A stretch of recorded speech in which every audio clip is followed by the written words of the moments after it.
Saçların ıslanır, ellerin bana bağlanır. Utanır söylemez, diz çöküp sana yalvarır. Dudakların bana nasıl yakınken öyle.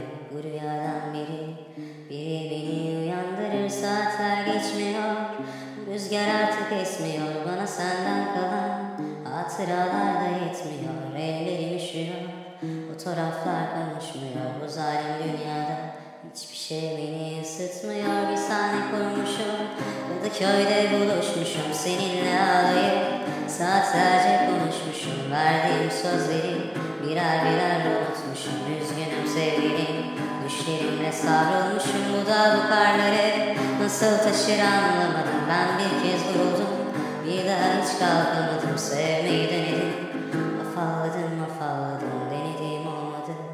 Hiç kimseye inanmadım.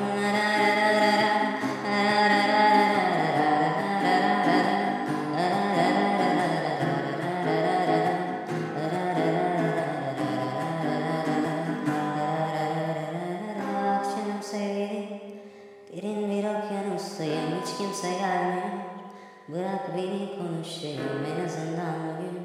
Bugün de sonbahardayım, soracak olursan ben şimdi uzaklardayım. Ah canım sevgilim, derin bir okyanustayım. Hiç kimse gelmiyor, bırak beni konuşayım en azından bugün. Bugün de sonbahardayım, soracak olursan ben şimdi uzaklardayım. Ben sana gel dedim, içimde kaybolan papatyalarda gözlerim.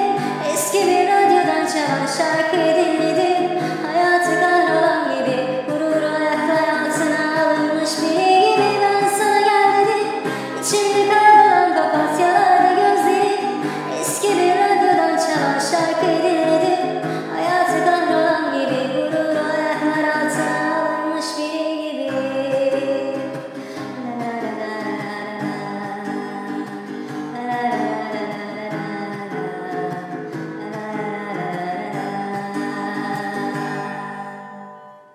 Ben sana gel dedim, içimde kaybolan papatyalarda gözlerim.